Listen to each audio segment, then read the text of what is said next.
Thank you very much for being here and helping us celebrate what we're very excited about, which is our 10th birthday this year.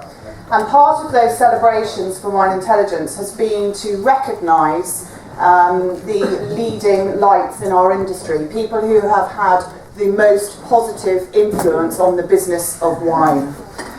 So although clearly a lot of time is spent recognising winemaking, and without the expertise in winemaking none of us would be here, but there are also a lot of individuals who've contributed to the business of wine. So to celebrate our birthdays, we invited 10 judges, and I think, oh yes, even as I speak the slide goes up, from around the world to nominate people that they felt had had the most significant contribution to the business of wine over the last 10 years. And those judges included Paul Symington, for example, obviously based in Portugal, David Pearson from CEO of Opus, Jose Manuel Ortega from, well, Argentina, stroke Chile, stroke Spain, depending on where he is.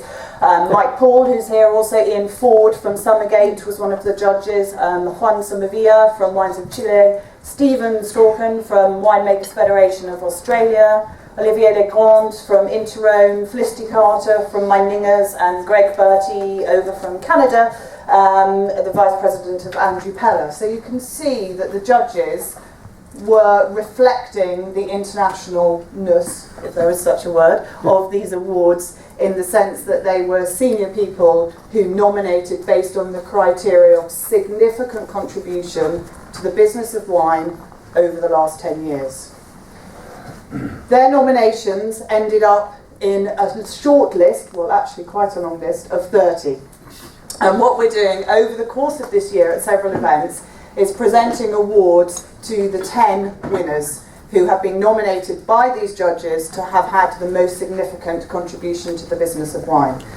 We have already awarded the first one, which was to Sue, who's over here, and she was nominated by the judges, and we presented her with her award at Provine just a few weeks ago, and they said about her that her instrumental role in developing South Africa's wine producing reputation has been exceptional. And I know that everybody in the room that knows Sue, and I think that is all of us, will endorse the view of the judges very much. So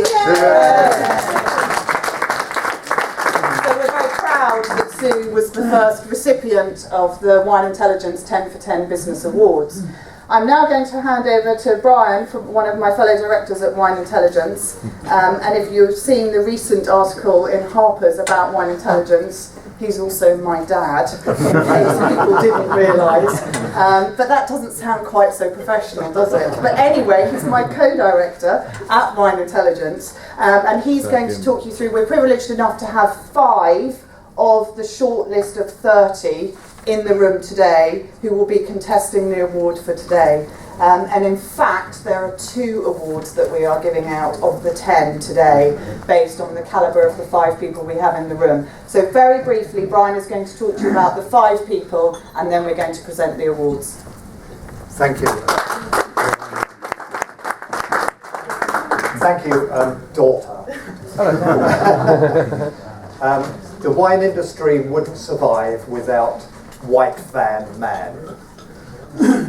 My team at Wine Intelligence and my family are now christening me Brown Tan Man. So apologies for looking so unhealthily fit in semi-retirement. My pleasure anyway, just to remind us, as if we needed reminding, of the achievements and the profile of the 5 nominations that are here today out of our 30. So with your indulgence, let me go through what the judges said of each of these 5 by way of citation, and also a short profile of each of them, but almost redundant because we all know them so well. And in alphabetical order, true fashion, Tim Atkin. The judges comment first, and then a very short profile. The judges said, this is where I have to put the old man's glasses on, excuse me, his willingness to challenge conventional wisdom whilst remaining the consummate professional is admired by many world over. And I think we'd all recognise that. Perhaps we'd also recognise a very short profile, UK based, but certainly globally recognised. Tim is an award-winning wine writer, perhaps less of us know, also a photographer, a wine judge, and a much sought after speaker. Tim does seem to multitask. He, as well as being editor at large of OLN, he co-chairs the International Wine Challenge. He seems to be speaking everywhere, and most importantly, I think Tim has led the charge to bring commentary on wine and sensible, thoughtful narrative to the social media platforms. And above all, Tim retains a sense of humour, which I think we all enjoy. So, Tim. Can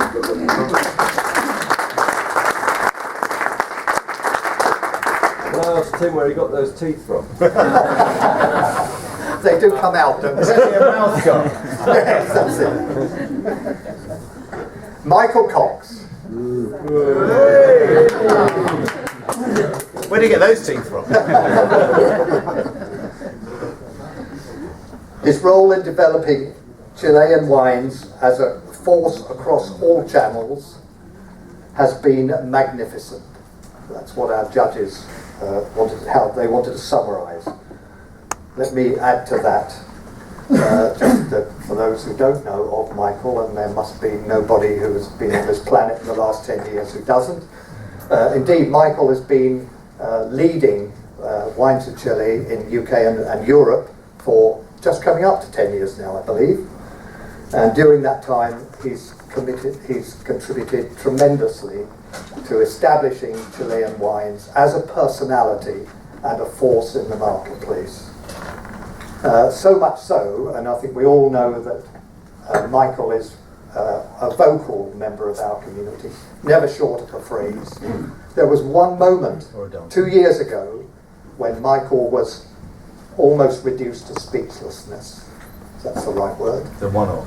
A one-off, he assures us, when, to his surprise, at a reception for his own ambassador from Chile, he was awarded the Commander of the Order of Merit of Chile, the highest award given to a non-Chilean person for achieving distinction to the benefit of Chile.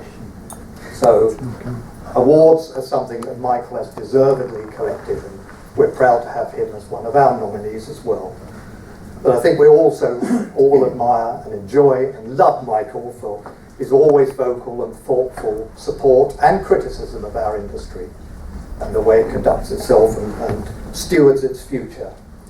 Surprisingly, it seems our judges were not all very familiar with the Strictly programme, and for those who don't watch BBC and all over the world, Strictly Come Dancing. There is no mention in the citation of Michael's dancing prowess, but we'll take that as read on this occasion.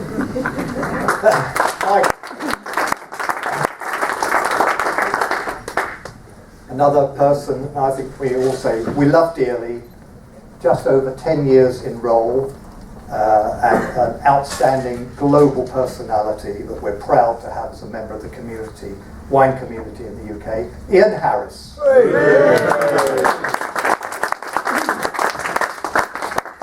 The judge's comment.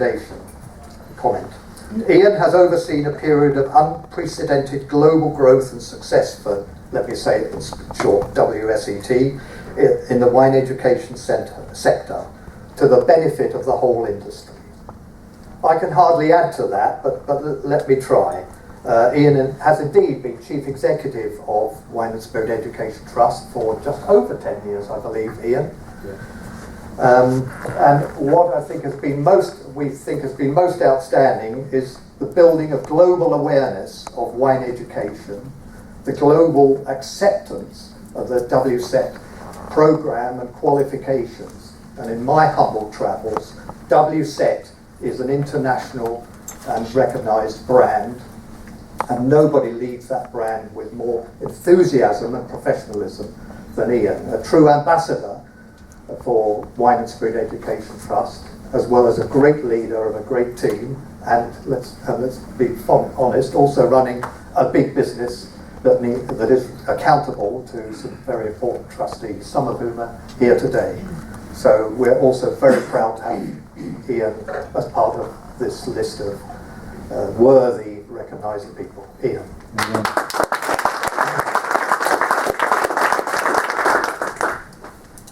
One non-UK based person on the list that we're recognising today, and one that stands out in any crowd, whether he's dressed or undressed, Chester Osborne.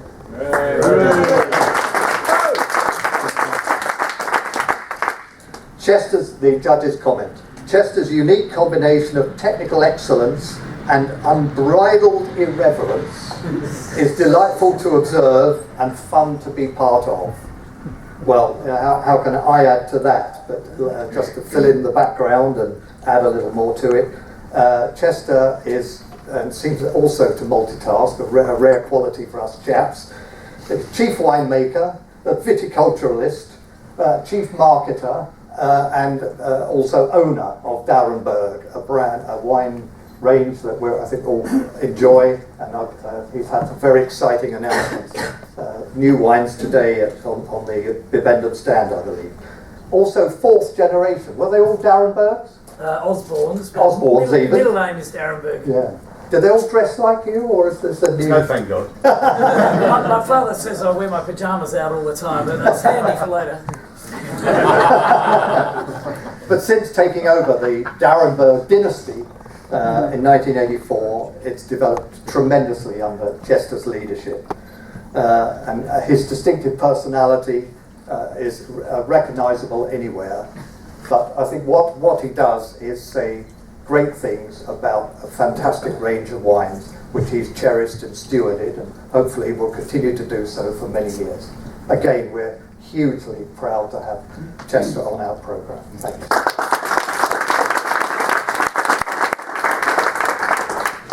Lastly on our list today, and here I'm giving a personal opinion, but I'm sure one we'd all share, England's favourite South African Lynn Sherry. Resident South African. UK-based South Africa. I'm crawling backwards there. Judge's comment, Lynn. Lynn has been both inspirational and determined in her leadership in the world of wine experts, neither quality being easy to achieve. So inspirational and determined. And I think we'd all readily assign those positive attributes to Lynn. Lynn is also, as we know, Master of Wine, a wine consultant, and, very challengingly, Chairman of the Institute of Masters of Wine. And we know that's not only a very formidable task, but an essential one, a very important role in our wine community, both in the UK and globally. And indeed was one of the first two South Africans to become a Master of Wine. And I think what we all recognise and admire and adore about Lynn is this shared passion for wines from South Africa, particularly, bringing them to life, making them helping them stand out in the market, with Sue Birch obviously leading the community from South Africa.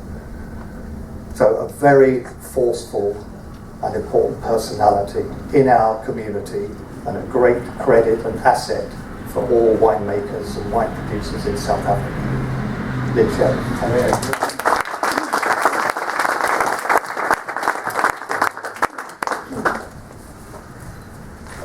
So with that, gosh, it's bringing tears to my eyes with Brian's recommendations of the five people who are here. So I think Natasha is going to bring up for me to open a golden envelope. It genuinely is. So we're very delighted that we're going to be, on behalf of the judges, Paul Symington was hoping to be here as one of the judges to hand these out today, but unfortunately air traffic control in Portugal got the better of him, so I am doing it on his behalf, so it would have been Paul.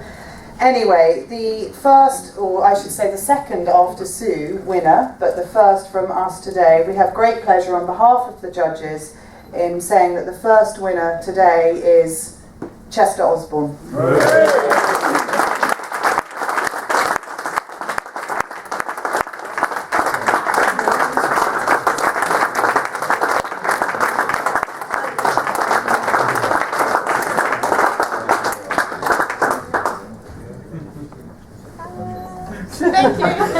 want to say anything? Oh, well, is that dangerous? Gosh, we might I won't talk a lot, but it did help having a drink with all of those judges over the year.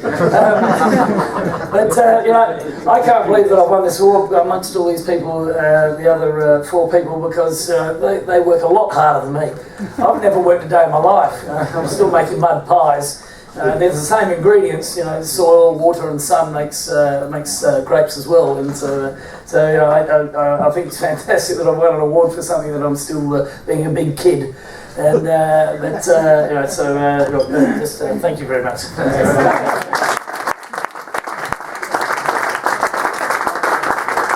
And to finish off, the third award in the series of 10, but the second for today and the final award today. And the winner of, on behalf of the judges, the Wine Intelligence 10 for 10 Business Award is Tim Atkins.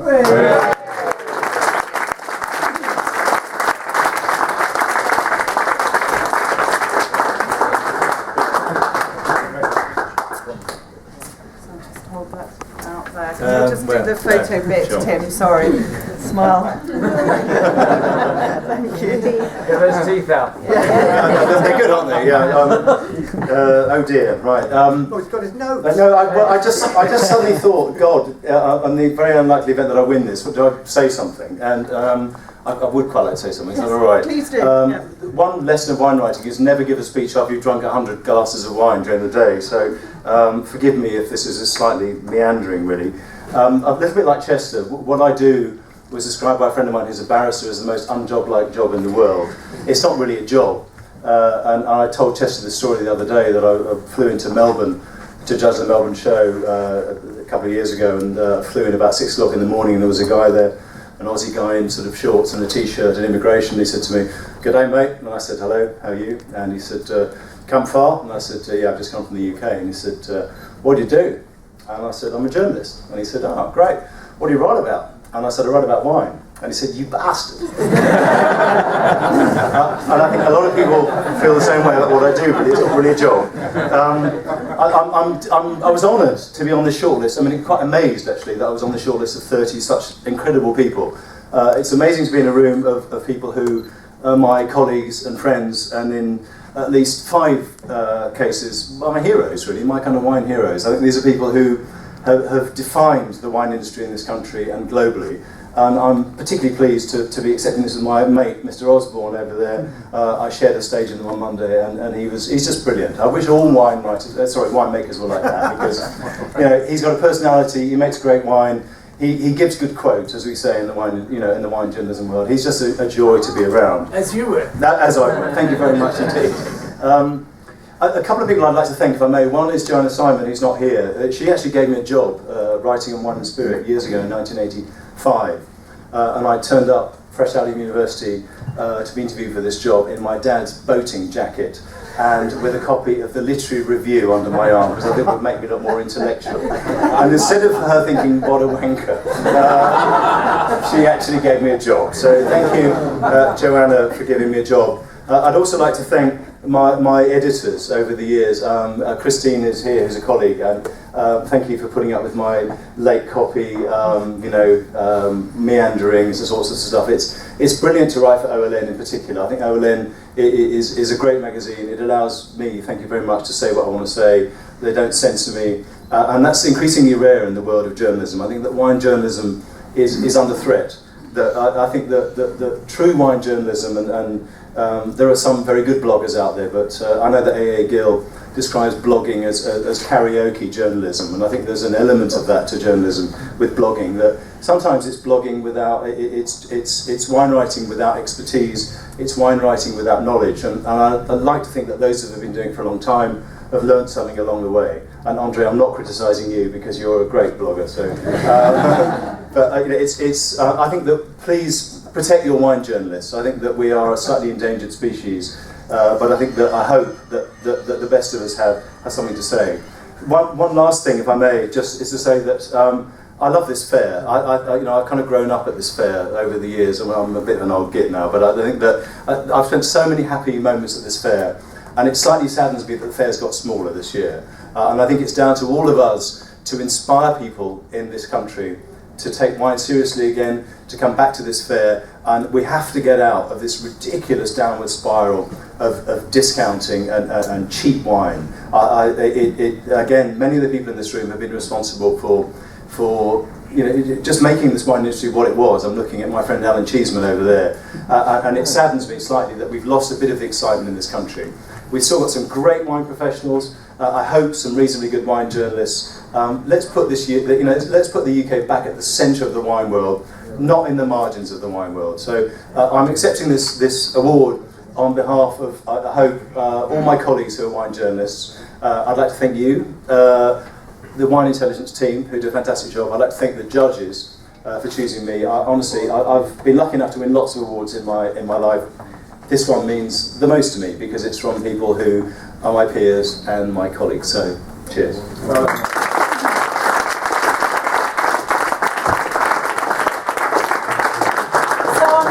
Awards will be given out next week in Hong Kong for those who are travelling over to Hong Kong.